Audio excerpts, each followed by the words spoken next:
Have you ever felt like your own body is fighting against you? Like no matter how hard you try, you get tired, distracted, or simply give up? What if the real battle isn't outside, but inside your own mind and how it controls your physical self? How often do we let small frustrations or discomforts break our will and steal our strength? These questions are not easy to face, but they are the doorway to something greater, something that many before us have walked and mastered. Think about the ancient warriors and philosophers who understood that true strength starts from within. They knew that physical mastery is not just about muscles or speed. It is about control, control over your desires, your fears, your reactions. The real power comes from training the mind to rule the body, not the other way around. This is the heart of Stoic physical mastery. Let me give you a simple example. Imagine waking up early every day, not because you have to, but because you want to. Because your mind is clear, calm, and ready. You don't let tiredness or excuses stop you. This small act, repeated daily, builds a fortress inside you. A fortress no external force can break. Welcome to Book Boost, your source for deep wisdom and life-changing lessons. If you find value in what you hear today, please like, comment, share, and subscribe to help us grow and bring more powerful messages to you. Your support means everything. Now listen closely. Stoicism teaches us that the body and mind are one. We cannot truly master our bodies without first mastering our thoughts and emotions.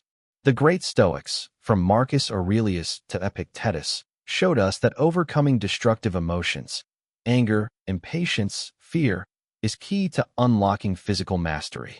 When your mind is calm and focused, your body follows. You push past pain, you stay steady in chaos, and you grow stronger in every moment. So today, we begin a journey together, a journey to build self-control and fortitude that no one can take away. This is not easy. It demands discipline, patience, and the courage to face yourself honestly. But the reward is freedom, freedom from weakness, from distractions, from the chains that hold you back. Please drop down your one thought on believe in yourself in the comments. Let's build a community that lifts each other higher. Remember, every great achievement starts with the decision to try. We often hear that discipline is the bridge between goals and accomplishment. But what does discipline really mean? For many, it is just a word, something forced or unpleasant. Yet, from the deepest wells of ancient wisdom comes a different truth.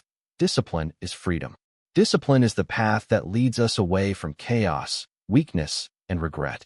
It is the practice of training not just the body, but the mind, to act with purpose and calm resolve. The body, without the mind's steady guidance, is like a wild horse. Powerful, yes, but uncontrolled, easily tossed about by the smallest disturbance. To master your physical self, you must first understand that your thoughts are the root. What you think shapes how you act. If your mind is restless, your body will be restless too. If your mind is weak, your body will crumble under pressure. But when your mind is disciplined, your body follows with strength and grace. Think about how often we give in to temptation, whether it's the urge to stay in bed when the day calls for effort, or the impulse to abandon a workout when the pain arrives. These moments are not just tests of physical strength, but of mental control. The great Stoics did not suggest we ignore pain or hardship. Rather, they taught us to accept these difficulties as part of life's design and to meet them with a steady heart. Epictetus once said, "It's not what happens to you, but how you react to it that matters." This means when your body feels tired or your spirit wants to quit, your choice to endure, to breathe, to keep going. This is the true victory. Our modern lives are full of distractions. The mind flits from one thing to another, losing focus. This scattered energy weakens both mind and body. To restore mastery, we must practice focus, a calm, undisturbed attention to the present task. Whether it is lifting a weight, running, or simply walking, do it with full awareness. The mind that wanders is the mind that loses control over the body. But the mind that stays present, that watches every movement, every breath, holds the reins of physical mastery. Discipline also means routine. The Stoics believed that daily habits shape the soul. Marcus Aurelius wrote in his Meditations about the importance of rising early, of facing the day's work with courage and clarity. We must create our own rituals that support our strength. waking at the same time, practicing movement daily, feeding our body with what it needs, not what it craves. These small, repeated actions build a fortress over time. They do not rely on fleeting motivation, which is weak and unstable. They rely on habit, the silent, invisible force that carves mountains out of stone. But be warned, discipline is not cruelty to the self. It is not punishment. True discipline respects the body as a temple, not as a tool for abuse. The Stoics valued balance, tempering the body's desires, but also honoring its needs. We must listen to pain that signals injury, rest when the body demands it, and nourish ourselves with patience. The goal is not to break the body but to strengthen it, physically and mentally, so it can serve us in the long battle of life. Over time, this practice becomes a shield against destructive emotions. When we feel anger rising because our body is slow or weak, discipline teaches us to breathe and observe without reaction. When fear creeps in because we face a difficult challenge, discipline steadies our mind like an anchor in a storm. Through consistent practice, the mind grows strong enough to face pain and hardship without breaking. The body becomes a faithful companion, no longer ruled by weakness or panic. Remember that endurance is more than just surviving. It is growing stronger through struggle. Seneca said, "Difficulties strengthen the mind, as labor does the body." When we welcome hardship as a teacher, we transform suffering into power. Each challenge faced with calm discipline is a victory, a step toward mastery. There will be days when the weight feels too heavy, the path too long, and the spirit too tired. This is not failure. It is part of the journey. The true Stoic does not seek comfort, but freedom from the tyranny of comfort. We walk toward discomfort willingly, knowing that only through challenge can we reshape ourselves. Physical mastery, then, is not an end in itself. It is a mirror reflecting the state of our mind and soul. When we train the body with discipline, we teach the mind patience and courage. When we master our emotions, the body becomes steady and strong. The two are inseparable. This path demands honesty. We must look without illusion at our weaknesses, the lazy habits, the excuses, the moments of surrender. Only then can we begin to change. The Stoics remind us that the obstacle is the way. Each time we face resistance, whether in body or mind, we are offered a chance to grow stronger. Let us take this chance. Let us choose discipline not as a burden, but as a gift that frees us from the endless cycles of weakness and distraction. A gift that allows us to stand firm when the world shakes. Through steady, deliberate practice, we become the masters of our bodies and minds. So, step by step, breath by breath, we move forward. Not because it is easy, but because it is necessary. Not because we seek glory, but because we seek freedom. This is the true power of discipline, the quiet strength that grows deep inside, shaping us into warriors of mind and body. Pain is not the enemy we think it is. Too often, we run from it, avoid it, or try to numb it. Yet pain has a purpose. Pain teaches us. It shows us where we are weak, where we are vulnerable. It forces us to face ourselves honestly. The great Stoics did not seek to escape pain. They chose to endure it, to learn from it, and to use it as a tool to grow stronger. When we speak of physical mastery in the Stoic sense, it is not simply about having a strong body or impressive endurance. It is about building a spirit that no pain or hardship can break. Marcus Aurelius, a man who ruled an empire and faced endless trials, wrote about welcoming obstacles as if they were gifts. He said, "The impediment to action advances action. What stands in the way becomes the way." This means that every difficulty, every moment of suffering, is an opportunity to grow stronger, not weaker. Think about the moments in your own life when you felt overwhelmed by pain, whether physical exhaustion, illness, or emotional wounds. How often did that pain stop you from moving forward? The Stoic approach invites us to shift our view. Instead of pain being a signal to quit, it becomes a call to stand firm, to push deeper, to find the strength buried beneath our discomfort. Endurance is not a passive state. It is a battle fought moment by moment, with intention and courage. Epictetus, once a slave who became one of the greatest Stoic teachers, said that freedom comes not from comfort, but from control over oneself. To control ourselves means to face pain and challenges with a steady heart. It means not allowing external suffering to dictate our inner peace. This is the path of unshakable fortitude. It is not given to us by birth. It is forged in fire. It is the quiet strength that rises each time we choose not to surrender. It is the calm in the storm, the firm ground beneath shifting feet. When we train ourselves to endure pain without complaint, to accept challenges as part of life's design, we begin to build a fortress that no hardship can tear down. You might wonder, how do we start this difficult journey? It begins with small choices. Each time we resist the urge to quit when things get tough, we reinforce our inner strength. When we choose to breathe through discomfort instead of fighting it, we gain power over our reactions. When we remind ourselves that pain is temporary, but our will can be eternal, we move closer to mastery. But this does not mean seeking out pain or becoming callous to suffering. It means understanding that suffering is inevitable and learning how to respond wisely. We do not waste energy in fear or anger about what hurts us. Instead, we focus on what is within our control, our attitude, our actions, and our thoughts. Seneca, another great Stoic, wrote extensively about the value of adversity. He said, "Difficulties strengthen the mind, as labor does the body. Just as lifting weights builds muscle, facing life's struggles builds mental toughness.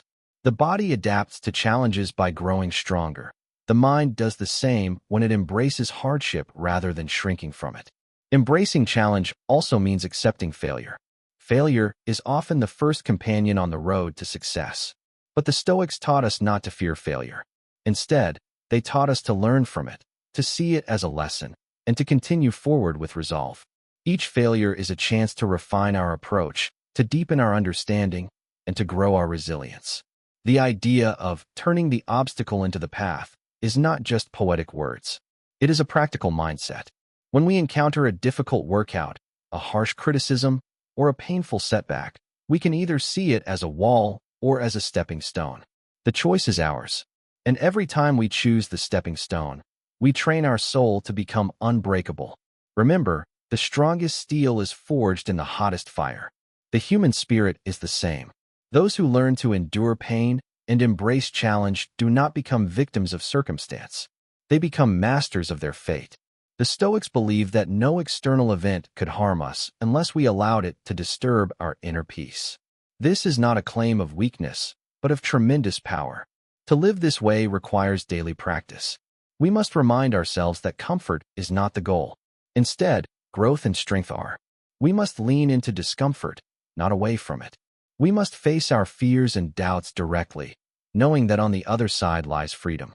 In this journey, self-control becomes our greatest weapon. It is the calm command that tells us, "You are stronger than your pain. You are greater than your fears." This self-control is not cold or unfeeling. It is the deep wisdom that understands life's hardships as necessary and temporary. It is the fire within that refuses to be extinguished. So, when you find yourself in pain, when the world seems harsh and unforgiving, remember the path of the Stoics. Do not run. Do not resist blindly. Instead, stand firm. Welcome the challenge. Learn from the pain. Use it as fuel to build a spirit no suffering can break. This is the true meaning of endurance. This is the path to unshakable fortitude. We have come far in our journey together. We have faced the body, shaped it, disciplined it.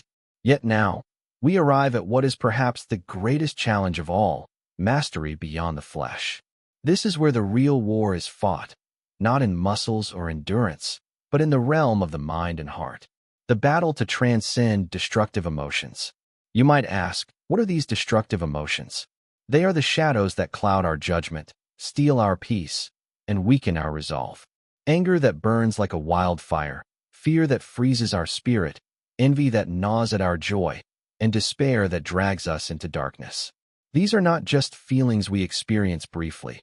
They are chains that bind us to weakness if we let them rule. A true seeker of strength knows this. They understand that physical power is empty without control over the mind. Without mastering our emotions, we remain prisoners of the very feelings we think we must obey. It is here, in this silent war within, that Stoicism offers its deepest wisdom. Marcus Aurelius, the warrior philosopher, taught that we must meet these emotions not with fight or flight, but with calm reason. He said, "You have power over your mind, not outside events. Realize this, and you will find strength. This strength is not born from ignoring pain or suffering, but from embracing them with clear eyes and steady heart." Think of anger. It arises when something frustrates us, when we feel wronged or blocked. But anger clouds the mind. It blinds us to reason and makes us act rashly. When we give in to anger, we lose control, not only of our actions, but of ourselves. The Stoic does not suppress anger like a prisoner in a cell.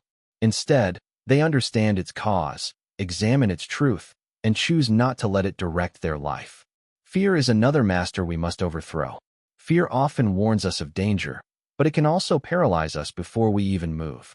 The Stoics remind us that many fears are false, created by our minds imagining worse than reality. By facing fear calmly, by questioning it, we strip it of power. Epictetus said, "It's not what happens to you, but how you react to it that matters." When fear comes, we do not flee. We stand firm, seeing fear for what it is, a visitor, not a ruler. Envy and jealousy are poisons that eat away at contentment. When we look at others and wish for what they have, we weaken our own peace. Stoicism teaches us to focus inward, to appreciate what we have, and to find joy in our own progress. When we stop comparing, we begin to grow. Despair may seem the hardest to overcome. It is the voice telling us that nothing will change, that effort is useless. But the Stoics remind us that life itself is change. Marcus Aurelius wrote, "The impediment to action advances action. What stands in the way becomes the way." Despair is the darkness before dawn. It tests our resolve, but it can never break a mind that chooses hope and purpose.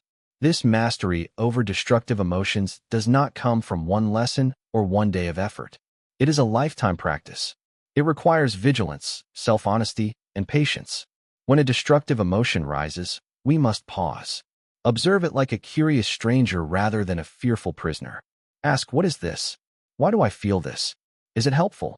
This questioning creates a space where reason can grow and control can return. Remember, we are not born with this mastery. The ancient Stoics did not become wise overnight. Epictetus was once a slave. Marcus Aurelius faced war, plague, and betrayal. Yet through every trial, they trained themselves to respond with reason and courage, not with chaos and fear. We walk the same path. Our bodies respond to our minds. When our thoughts are calm, our breathing steady, and our emotions controlled, our strength deepens. Physical pain becomes easier to bear because it is no longer magnified by fear or anger. Fatigue fades when the mind refuses to give up. We become like a rock in a storm, unmoved, unmelted, unbroken. We do not aim to become emotionless machines. Rather, we seek to transform emotions from masters into servants. Let courage serve us, not fear. Let justice guide us, not envy. Let patience calm us, not anger. When we do this, we step beyond ordinary limits and enter a realm of true freedom. This freedom is the heart of Stoic physical mastery. It is the power to face any hardship without losing ourselves, to move through the world with steady will and quiet strength, to know that no matter what happens outside, our inner citadel remains intact. So, when destructive emotions rise, do not fight blindly. Do not run away. Meet them as an equal. Question them, understand them, and then choose. Choose to be free. Choose to be strong. This is the gift Stoicism offers us, the path to mastery beyond the flesh. It calls us to rise above weakness, to own our emotions, and to live with unshakable courage. We are not slaves to feeling. We are masters of ourselves,